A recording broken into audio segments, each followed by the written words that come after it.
Konnichiwa! In this week's show, we're going to be checking out a full Mega Drive set that I've just completed and one of the most expensive games in a specific genre that I've picked up. Join me as we check out this month's Collector's Edition. My name's Mike, and this is the Retro Gamer Boy Show.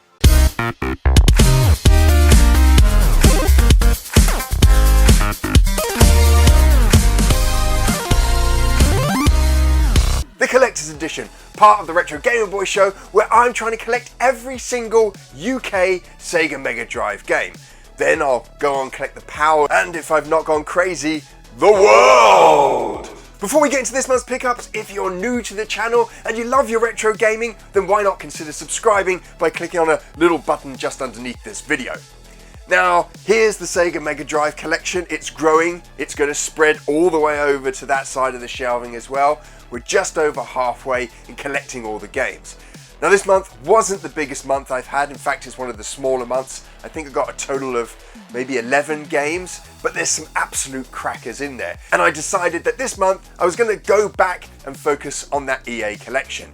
It's the collection that kicked off this whole crazy idea of collecting a full UK Mega Drive collection. Stay tuned as we're going to check out a game that I've picked up that completes one of the sets within this massive collection behind me here, and I've started another sub-collection which I'm hoping to finish by the end of the year. And not forgetting that one of these games is the most expensive game you can buy within its genre.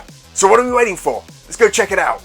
Now, before we take a look at the games, there is something that I picked up, a little bit of a peripheral-ish for the Sega Mega Drive, and that is this little thing. It's the bolt that goes into the back of the Sega Mega Drive, and it's used for the power base, the adapter that allows you to play Master System games, and for the Sega modem. Now, I picked this up because whenever I do get round to getting the base and the modem, the thing that's usually missing is this little bolt here.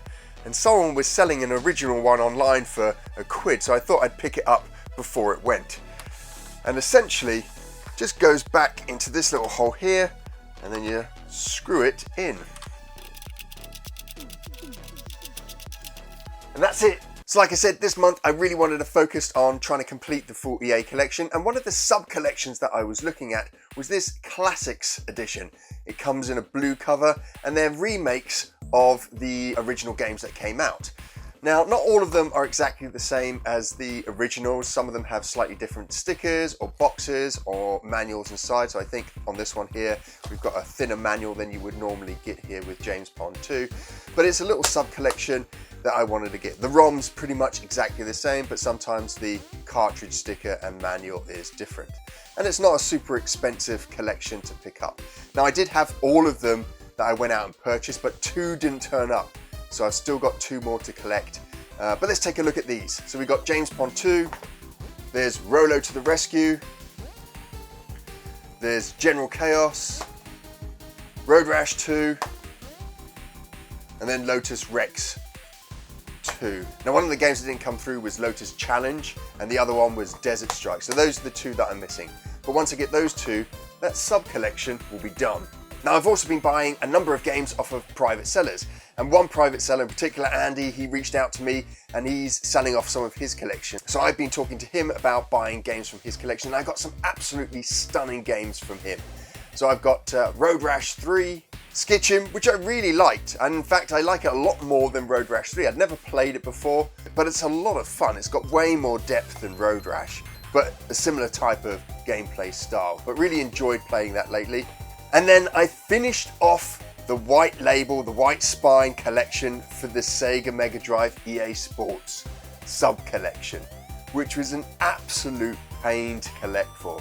Some of them are so expensive for a sports title. Some, you know, £30, £25 for a sports game that you're hardly ever going to play, if you're going to play at all. But I finished all of the PAL UK white spine EA Sports titles. Thank God.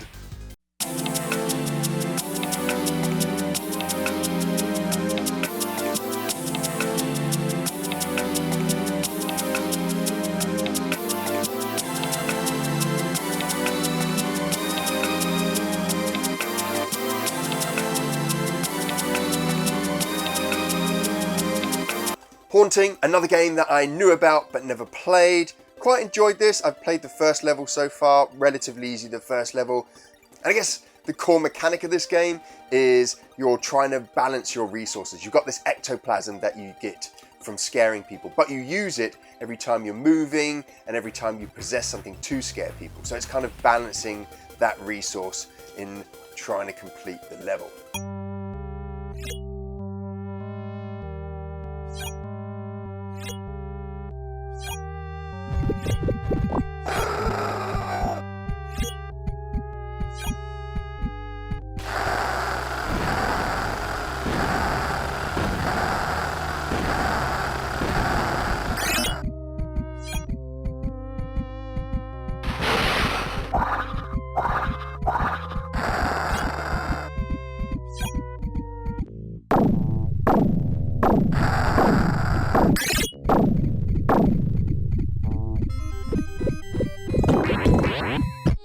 Blades of Vengeance, absolutely love this game. I've not come across it before, not when I was originally playing the Mega Drive when it first came out. I had no idea about it. Love the graphics in it, love the gameplay in it. There's some really nice level design in this, really nice combat in it. It's relatively simple 2D side-scrolling action platformer, but really, really nice. Some of the attention to detail, you've got burning bridges and you've got fire coming off the ropes, which is just freaking awesome. I was really surprised by this game, wasn't expecting to enjoy it at all, but had a lot of fun playing this.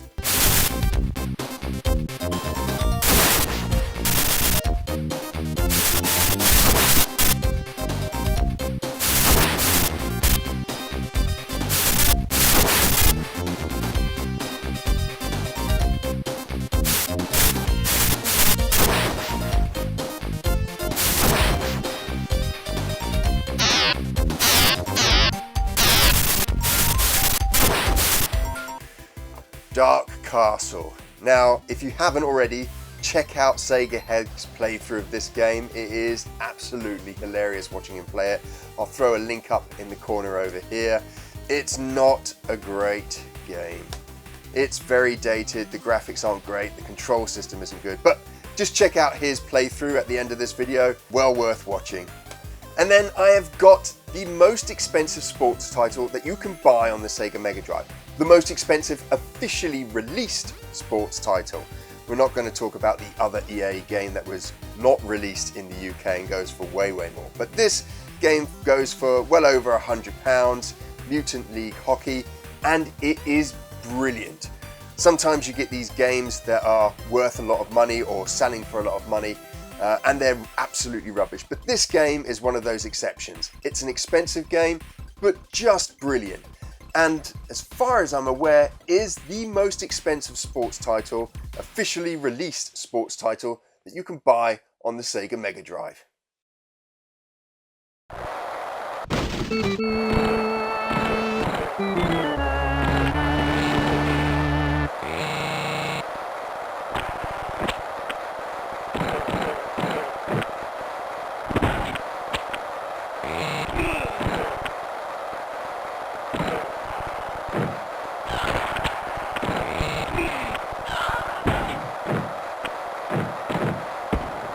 Once again, this month's pickups have proved to me that doing this collection, building this collection of Sega Mega Drive games is so fulfilling.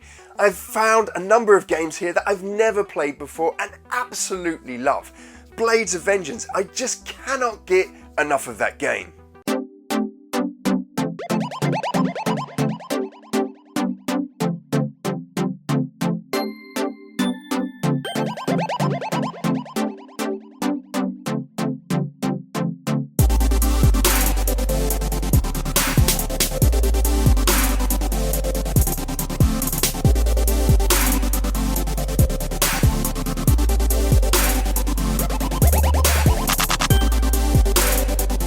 Now, if you love your Sega Mega Drive and Genesis, or if you just love retro gaming, remember you can subscribe to the channel by clicking on my little pixel head just below me here.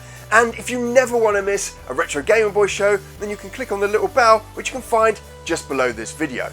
We have new videos for you every Monday, but if you can't wait until Monday, then you can check out some of our huge back catalogue of retro gaming videos. 2 of which you can find over here.